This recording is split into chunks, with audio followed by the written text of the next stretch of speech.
Hello friends, good morning. কেমন আছো তোমরা সবাই? আশা করছি তোমরা সবাই খুব ভালো আছো, সুস্থ আছো, আর আমরাও বেশ ভালোই আছি। এই যে সকালবেলা দেখতেই পাচ্ছ, এখন ঘর দুয়ার গুছিয়ে নিচ্ছি। মানে সকালবেলা এই যে ঘুম থেকে উঠেছিলাম, ঘুম থেকে উঠে সমস্ত বাসি কাজবাজ ছেড়ে তারপরে ব্রেকফাস্টও করে নিয়েছি। তারপরে আজকে না ব্লগ করতে ইচ্ছে করছিল না, তারপরে ভাবলাম যে না, ব্লগ করলে তো আবার হবে না, যেহেতু একদিন মাঝখানে গ্যাপ হয়ে গেছে। তারপরে ব্রেকফাস্ট করার পরে এই যে চলে আসছিলাম বেডটাকে ক্লিন করতে। ভাবলাম তাহলে এখন থেকেই ব্লগটা শুরু করি। আর এখন ঘড়িতে সময় হয়েছে প্রায় 9:30। আর আজকে না এই যে ঘর দুয়ার তো মানে কয়েকদিন আগে গুছিয়ে নিয়েছিলাম, কিন্তু বৃষ্টির জন্য তোশকটা রোদ্দে দেওয়া হচ্ছিল না। তা আজকে একটু রোদ উঠেছে, ভাবছি তোশকটাকে একটু রোদ্দে দিব। আর দেখো, আমি তোশক সরাচ্ছি আর পুচকু বাবা ওটাতে খেলছে, আমি টানছি আর ও সমানে মানে পিছিয়ে যাচ্ছে। আবার যখন টানছি ও মানে উঠে আবার পিছিয়ে যায়। এমন করে একটু সময় ওর সাথে একটু খেলাধুলো করলাম, তারপরে একটু তুষকটাকে গুটিয়ে পুচকু বাবার সাথে একটু খেললাম। তারপরে আমার হাজব্যান্ড তুষকটাকে বাইরে বের করে দিয়েছে। আর এই যে এখনও রেডি হয়ে গেছে, দোকানে যাবে।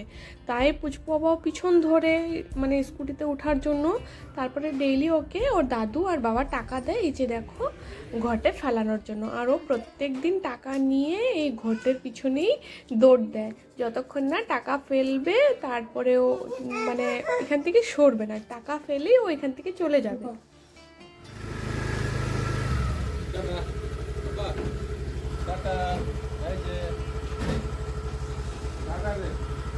টাটা করো, টাটা টাটা করো, মন খারাপ।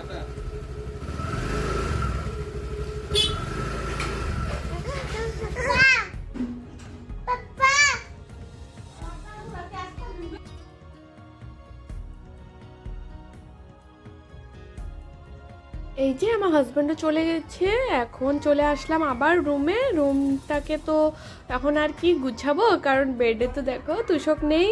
আর তোশকটা তো রোদে দিয়েছি, আর কিছু জামা কাপড়ও মেলা ছিল যেগুলো শুকিয়ে গিয়েছে, ভাবছি সেগুলোকে জায়গা মতন করে রেখে দেব। আর দেখো তোশক নেই, আর পুচকু বাবা কেমন করে তোশকের মধ্যে আস্তে করে মাথা রেখে তারপরে খেলছে। মানে ওরও ভয় আছে যে যেহেতু মাথাতে ব্যথা পাবে, তার জন্য দেখো আস্তে করে মাথাটা রাখে।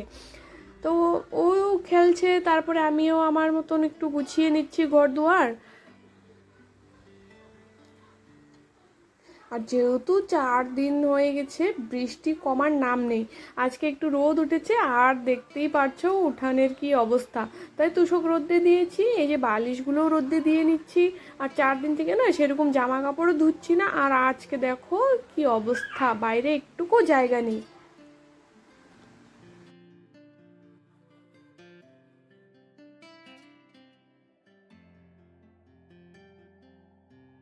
এগুলো সব কিন্তু আগেরই জামা কাপড়, তাই আজকে একটু রোদ উঠেছে, রোদে দিয়ে দিয়েছি। তারপরে আবার কিছু জামা কাপড় আছে, কিছু না অনেক কয়েকটা জামা কাপড় আছে যেগুলোকে এখন ধুবো। আর এই যে দেখতেই পারছো, এই যে কম্বল, তারপরে এই যে এক গাঁঠি বাঁধে তারপরে আমি যে সাইকেলের উপরে রেখেছিলাম এই ঘরে, কারণ ঘরে রাখলে পরে তো ভালো লাগে না, কোথায় রাখবো এতগুলো জামা কাপড়। তাই এই যে এই ঘরে যে বাইক ঠাইক থাকে এখানেই আমি মানে একটা চাদরের মধ্যে পেঁচিয়ে তারপরে রেখে দিয়েছিলাম। আজকে কিছু জামা কাপড় ধুয়ে দিব। আর এই ব্যাগটাও আমি ধুয়েছিলাম, তার মাঝখানে না এত পরিমাণে বৃষ্টি ছিল, তারপরে তা শুকাতেই পারলো না ব্যাগটা। তাই আজকে আবার একটু ভিতরটা মানে ধুয়েছি, ধুয়ে আবার একটু রোদে দিয়েছি। তারপরে এখন তো দেখতেই পারছো দুর্গাপুজো মানে এসেই পড়েছে, আর কয়েকটা দিন হাতে আছে। আর ঘর দুয়ার তো পরিষ্কার করতেই হবে, যতই মানে ঝামেলা হোক ঘর দুয়ার একটু মানে পূজার দিনে পরিষ্কার না করলে ভালো লাগে না। তাই ঘর দুয়ার তো গুছিয়ে নিয়েছি, এই যে ধোয়া মানে সমস্ত ধোয়া ধুই তারপরে এই সব কিছু বাকি ছিল, তাই আজকে ধুয়ে এখানে শুকিয়ে দিয়েছি। আর আজকে যেহেতু রোদ উঠেছে, ভাবছি আশা করি শুকিয়েও যাবে। আর তারপরে এই যে মানে বেডটাকে ভালো করে আজকে ক্লিনও করে নিব, যেহেতু তুষকটা উঠিয়েছি। আর পাটিটা না সবসময় নিচে পাতা থাকে, আর তুষকটা তার জন্য একটু সরে সরে যায়। আর পাটিটা উপরে দিলে না আমার না শুতে একদমই ভালো লাগে না। প্রথমে চাদরের উপরে মানে পাচ্ছিলাম, অনেকেই বলে পাটিতে শুলে নাকি ঠান্ডা ঠান্ডাই লাগে। আর আমরা 2 দিন শুয়েছিলাম, আমারও ভালো লাগে না, আমার হাজব্যান্ডেরও ভালো লাগে না, কেমন জানি গায়ের সাথে মনে আটকে আটকে যায়। আর দেখতেই পারছিলে আমার না তুষকের নিচে এতটা ধুলো যে কোথা থেকে আসে সেটাই আমি বুঝে উঠতে পারি না। যখনই ঝাড় দিই তখনই এত পরিমাণে ধুলো থাকে। আর অনেকেই দেখি আবার তুষকের নিচে জামা কাপড় ভাঁজ করে রেখে দেয়, মানে ইস্ত্রির মতন হয়ে যায়। কিন্তু আমি সাহস পাই না, এই যে এত ধুলোর জন্য জামা কাপড় আরও মানে ইস্ত্রি হওয়ার জায়গায় নোংরা হয়ে যাবে, তার জন্য আমি কিছু রাখি না। আর তোমাদের সাথে গল্প করতে করতে এখানে আমি সমস্ত রান্না বান্নাও কমপ্লিট করে নিয়েছি। এদিকে দেখো টক ডাল করেছি, তারপরে গুঁড়ো মাছ দিয়ে লেবু পাতা দিয়ে একটা সবজি করেছি, আর এদিকে মুসুর ডালের বড়া করব, বড়াটা লাস্টে করব।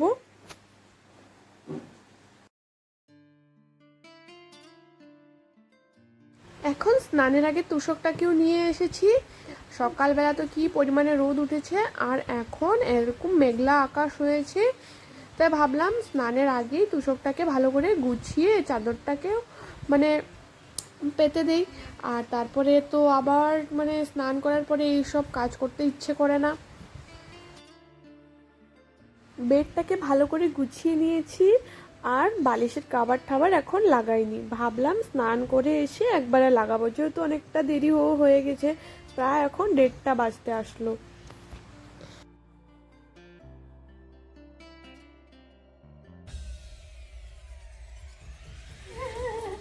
কই যাও কই যাও দিয়ে নাই আহা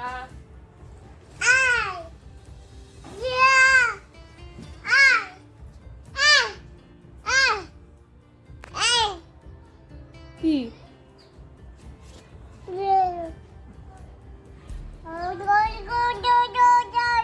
দেখি কি বকা বকা দাও, দিয়ে বকা দিয়ে দাও তো, একটা গান করে দাও তো, একটা গান করো তো।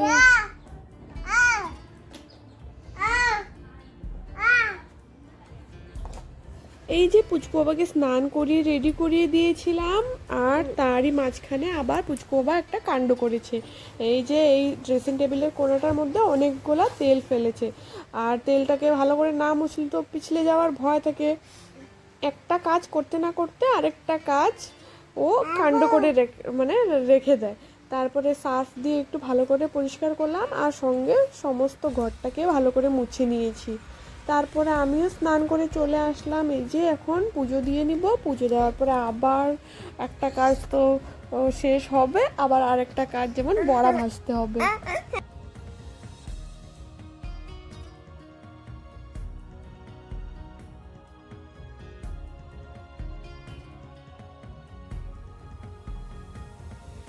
সমস্ত কাজ কমপ্লিট করে এই যে চলে আসলাম রান্নাঘরে বড়া ভাজতে।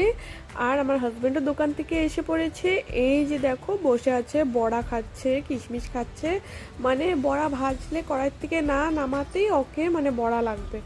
তারপরে এই যে দেখো সমস্ত গরম গরম বড়া ভেজে নিয়েছি। তো বন্ধুরা আজকে ব্লগটা বেশি বড় না করে এখানেই এন্ড করব। আর আমার চ্যানেলে যারা নতুন বন্ধু হয়েছে তাদেরকে অনেক অনেক ধন্যবাদ।